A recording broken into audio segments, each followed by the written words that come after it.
नमस्कार, मी प्राची परांजपे. आकाशवाणी सांगली इथं मी गेली 12 वर्ष नैमित्तिक उद्घोषक म्हणून काम करते. माझा स्वतःचा व्यवसाय आहे. आज आता पुस्तकाच्या निमित्तानं मी अध्यापक पालक यांच्याशी काही बोलू इच्छिते. आजच्या पुस्तकाकडे मी आता वळते. निसर्ग भान या प्राध्यापक श्रीद महाजन यांनी लिहिलेल्या पुस्तकाबद्दल मी तुम्हाला सांगणार आहे. निसर्ग भान भाग 1 आणि भाग 2. खरं तर ही पुस्तक जोडी आहे असं आपण म्हटलं तरी चालेल. श्रीद महाजन यांनीच लिहिलेली ही दोन्ही पुस्तकं आहेत. निसर्ग भान भाग 1 हे पुस्तक 2016 साली आणि निसर्ग भान भाग 2 हे पुस्तक 2018 साली प्रकाशित झालं. दीपक प्रकाशनानं ही पुस्तकं प्रकाशित केली. आता पुस्तक परिचय, पुस्तक परीक्षण आणि पुस्तक रसास्वाद यामध्ये मूलभूत काही आशय आणि ज्याला म्हणू उद्देश यांचा फरक असतो. तर आज आपण बोलताना मुख्यतः पुस्तक परीक्षण. पुस्तक जर असं आपण बघितलं तर दोन्ही पुस्तकाचं म्हणजे मुखपृष्ठ आणि मलपृष्ठ असं मिळून एकसंध दिसेल असा एक फोटो किंवा चित्र आहे. तर जेव्हा तुम्ही हे पुस्तक प्रत्यक्ष वाचायला घ्याल तेव्हा हे फोटो खूप काळजीपूर्वक बघा. त्यातच निसर्ग भान हे नाव का दिलंय पुस्तकाला हे तुम्हाला सहज उलगडेल. वनस्पतीशास्त्र जीवशास्त्र विभाग प्रमुख म्हणून त्यांनी खूप दीर्घकाळ कोल्हापूरला आणि त्यानंतर पुण्यामध्ये अध्यापन केलं. भारतभर जंगल भ्रमण करणं, लोकांना जंगल कसं वाचायचं हे समजावून सांगणं, वनस्पती, जंगली वनस्पती किंवा औषधी वनस्पती ओळखणं, त्याचं निश्चितीकरण, मग ती गवताळ कुरणं असतील किंवा जंगल परिसंस्था समजावून सांगणं, कृषी विषयक शब्दकोश तो तपासून देणं, असं विविधंगी काम महाजन सर करत असतात. आता पुन्हा आपण असं वळूयात की मग हे पुस्तक का वाचायचं. निसर्ग भान भाग 1 आणि भाग 2 ही पुस्तकं किंवा हे पुस्तक असं आपण म्हणू का वाचायचं.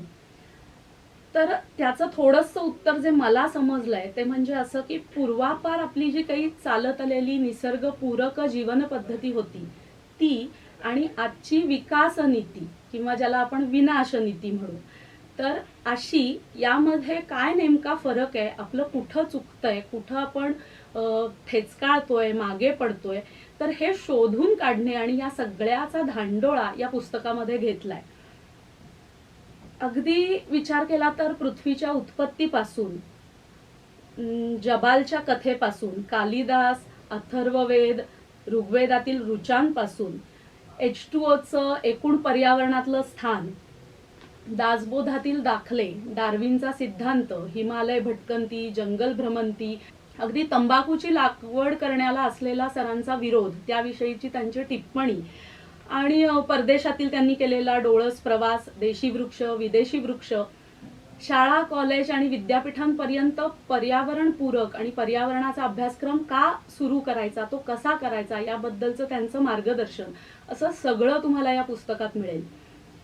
भूगोलाच्या अध्यापकाला भूगोल सापडेल, इतिहास अध्यापकाला लोकसंस्कृती इतिहास सापडेल, विज्ञानाच्या अध्यापकाला पाणी आणि एकूण वातावरण याचा संबंध पर्यावरणाशी कसा आहे हे सापडेल. संस्कृत साहित्यात रुची असलेल्या अध्यापकाला संस्कृत साहित्य, अगदी कालिदासातले किंवा दासबोधातले काही तुम्हाला संदर्भ सापडतील. त्यामुळे मला असं वाटतं की हे सर्वच अध्यापकांना म्हणजे कोणत्याही विषयाच्या अध्यापकांना उपयुक्त असं हे पुस्तक आहे. तुम्हाला मी एक महाजन सरांनीच लिहिलेली निसर्गावरची कविताच या पुस्तकातली वाचून दाखवते. सर्व काही स्वाभाविक असते ते म्हणजे निसर्ग. शब्दकोश अर्थ, दान, त्याग, सृष्टी आणि विसर्ग. जमीन, डोंगर, दर्या, वाळू, माती आणि माळरान, नद्या, जलाशय, कुरणे, जलभूमी, सागर आणि वन. निर्माण झाली सूर्यमाला त्यातच आपली धरा, वायुरूप भ्रमणारा अतितप्त लोलकच खरा. थंड होता होता तयार झाले शिलावरण, वातावरण महापर्जन्य वृष्टीमुळे जलावरण. आश्चर्यकारक जी विधता, समृद्ध जीवावरण, सूक्ष्म जीव, कवक वनस्पती, प्राणी भेदकरण. निसर्ग नसतो केवळ सुंदर, ना फक्त भेसूर, नाही तो मात्र कनवाळू, नसे भासे जरी क्रूर. निसर्ग फक्त आहे, असतो आपण त्याचाच अंश. उपभोगावे सौंदर्य, अभ्यासावे रक्षावे सर्वंकष. मला वाटतं पूर्ण पृथ्वीची उत्पत्ती आणि त्याच्या संदर्भातनं आलेले सगळे पुढचे बदल खूप सुंदर पद्धतीनं महाजन सरांनी या कवितेतून आपल्याला उलगडून दाखवलेत. तर हे पुस्तक फुरसतीने वाचण्याची गोष्ट आहे. हे पुस्तक कसं आहे, सलग आहे का, तर नाही.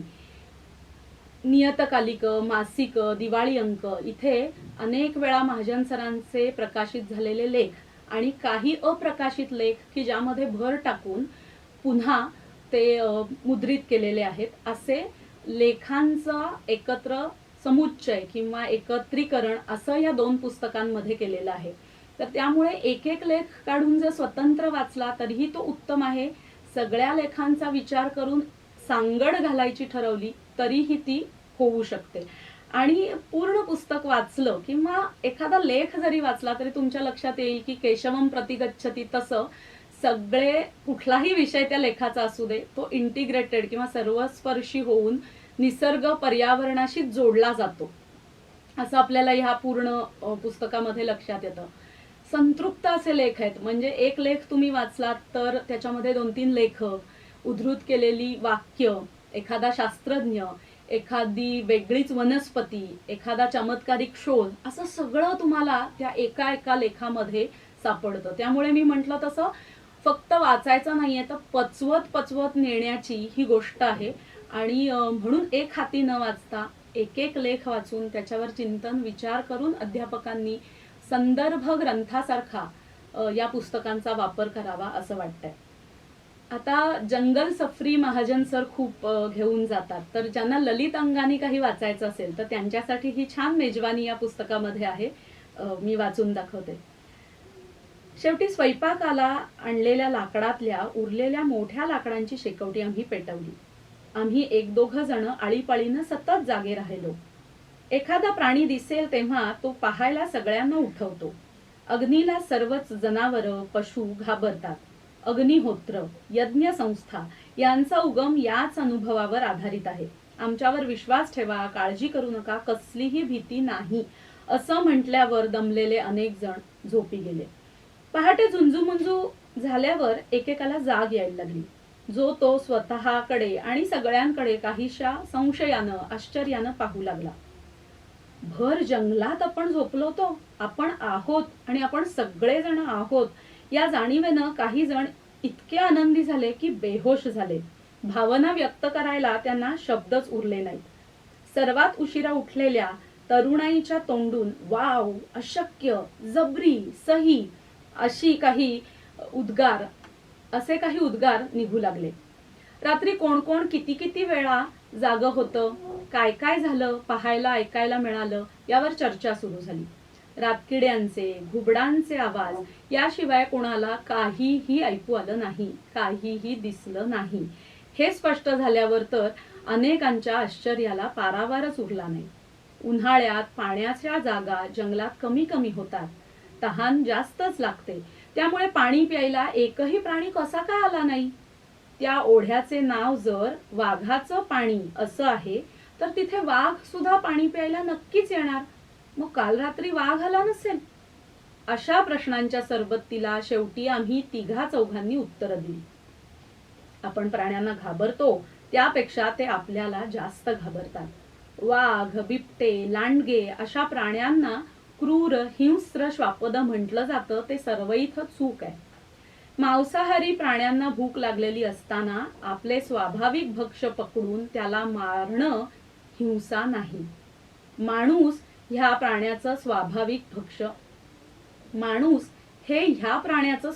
भक्ष्य नाही. जरा पुढचं वाक्य मी ठसवूनच सांगितलं. कोणत्या तरी सजीवाला त्याच्या भागाला मारल्याशिवाय, खाल्ल्याशिवाय कोणताही प्राणी जगू शकणार नाही. जीवो जीवस्य जीवनम या वचनाचा अर्थ तोच आहे. आता आलं का ध्यानात? रात्री एकही प्राणी का दिसला नाही ते? आज या जंगलात जगातील एकमेव क्रूर हिंस्र प्राण्यांची 50 जणांची एक टोळी आली आहे हे समजल्यावर कोणता प्राणी तिकडं फिरकेल हे दादांचं वाक्य ऐकल्यावर मंडळी चक्रावून गेली आणि हसायला लागली. काल रात्री आमच्या संयोजकांच्या नावानं खडे फोडणारे सर्वजण आता भरभर बोलू लागले. आज खरं कळलं आम्हाला जंगल काय असतं ते. तर अशा पद्धतीनं खूप विविध लेख या पुस्तकामध्ये आहेत. मी मगाशी म्हटलं तसं खूप संतृप्त आशय या लेखांमध्ये आहे. त्यामुळे अध्यापकांनी स्वतःच्या विषयाकडे जर अधिकाधिक डोळसपणे पाहिलं आणि सगळेच विषय हे सर्वस्पर्शी असतात, एकमेकांना स्पर्श करत अर्थात इंटिग्रेटेड असतात. गणित हे इतिहासापासून वेगळं करता येत नाही, तसंच इतिहास हा भूगोलापासून वेगळा करता येत नाही. तर असा एक विचार डोक्यात ठेवून हे जर पुस्तक वाचलं, म्हणजे हे भाग 1 आणि 2 वाचले, तर विद्यार्थ्यांपुढची आजची खरी आव्हानं काय आहेत, खरे पेच काय आहेत हे अध्यापकांना उलगडेल. सर्वच अध्यापक पालक यांनी दोन्ही भाग जरूर वाचावेत आणि ते पचवून घेत विद्यार्थ्यांपर्यंत कृतिशील पद्धतीनं पोहोचतील आणि आपण ते पोचवाल अशी आशा वाटते. सगळ्यांनीच हे पुस्तक मुळातून जरूर वाचा. धन्यवाद.